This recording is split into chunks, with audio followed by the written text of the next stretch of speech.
much, Patrick, for having me here. And it's so amazing to do a video with you today. And hi, everyone. And I'm Shirali. I'm a yoga trainer. That's something that I do. And apart from that, I also am an NLP practitioner and a master practitioner. So I do corporate trainings. I work with different corporates in Doha, and I'm also a counselor. And I also have a YouTube channel, and I'm sure Patrick... Yeah, I'm following. I'm a big fan of yours. Great, and we're going to link that in the description. Absolutely. Perfect. Absolutely. All right, we're back again. I want your, what shall I say, opinion. I want your observation, your understanding about something that I picked up doing.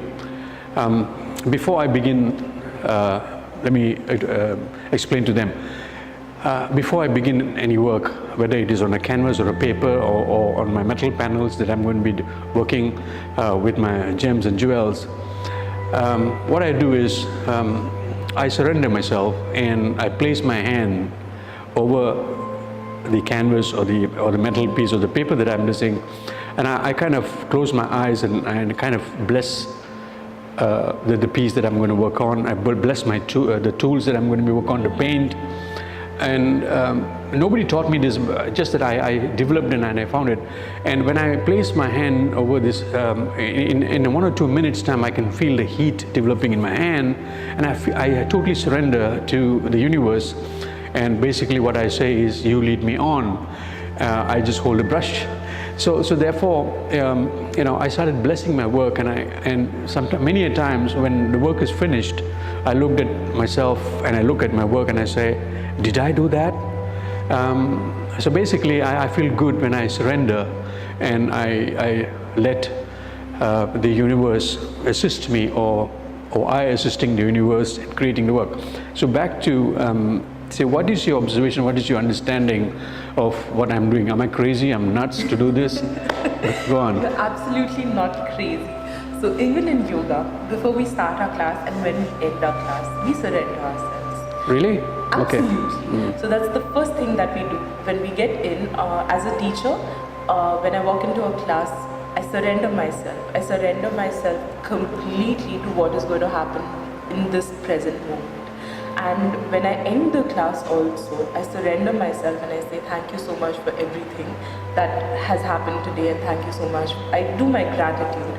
And I end the class there and I surrender myself in the session itself. And then I walk away. Now there are two things that we will talk about over here. So the first thing, which comes to surrendering. What is true when it comes to time? We have the past, we have the present, and we have the future, right? Okay. So what has happened in the past has happened. What is going to happen in the future, we have no clue of. Right. The only thing that we know and the only thing that is true to us is this moment, the present. And we always listen. You heard the phrase, the present is a gift, keep it. Yeah. Every motivational Right. speaker talks about it. So the only thing that is true is this moment in the present. It's about the here and now. It's about the here and the now. So the process that you're doing when you surrender yourself, you're letting go of your past. Interesting. Now your past may have positive as well as negative experiences, right? Now the negative experiences you wouldn't want to carry forward with you. Of course, if you couldn't do something or someone didn't like something, you don't want to carry it forward with you. So you let it go. Great. Then the question arises, why should we let go of the positive experiences? Exactly. Okay.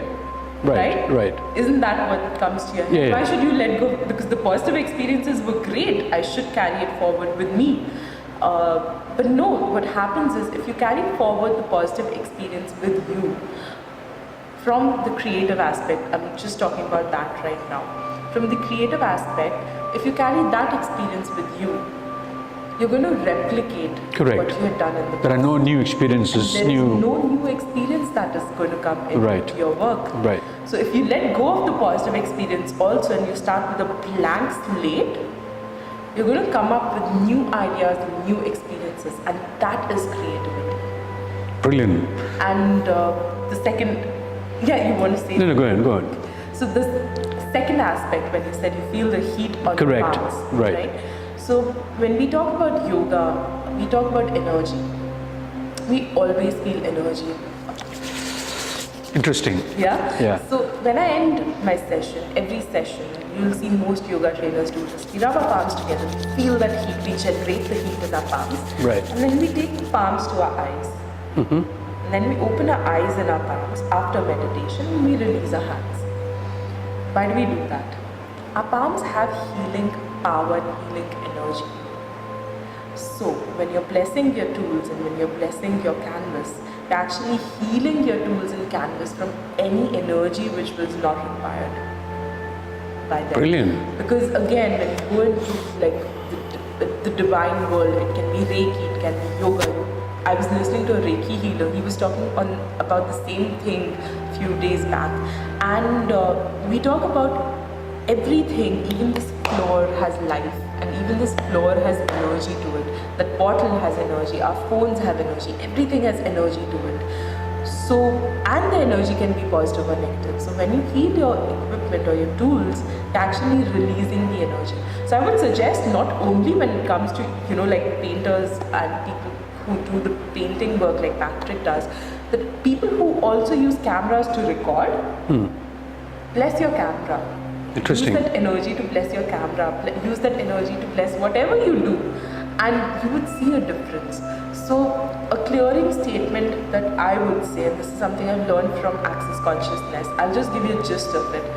I generally just clear the energy by saying, I'm right now destroying and uncreating all of my past judgments, rejections, expectations, conclusions, computations, even the positive experience that I had in the past. I'm destroying and uncreating all of that. And I'm going to start fresh. Let's begin fresh today. Yeah. Let's begin fresh today. Another example of the healing energy of my palm. So when I started yoga, and I'm a MBA in finance, so I had a number of -1 since I used to work on the laptop a lot before I got into yoga and training. So I had a number of -1 and I had to wear my specs everywhere. And after starting yoga, just doing this palm exercise, because I'm taking around 3 to 4 classes a day, my number's gone down to -2.5, really? -0.25. Your eyesight My has improved. eyesight has improved There you go. by 0.75. Interesting. So just by doing this every day.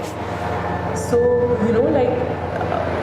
if you look at the computer, if you're painting, whatever you do, you just do this in between, on and off, 3-4 times a day.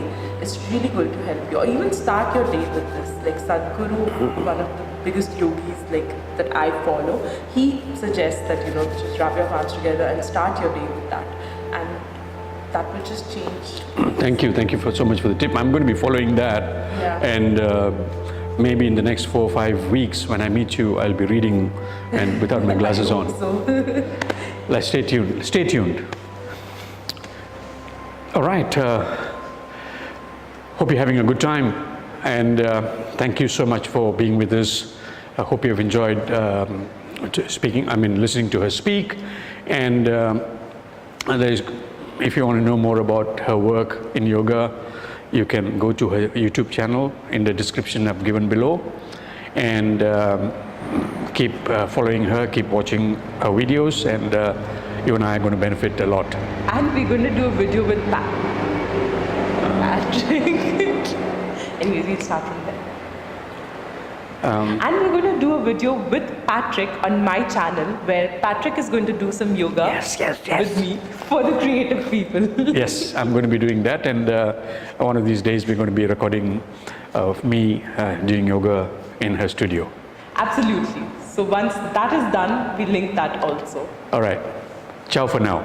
Bye-bye. Bye. Take care.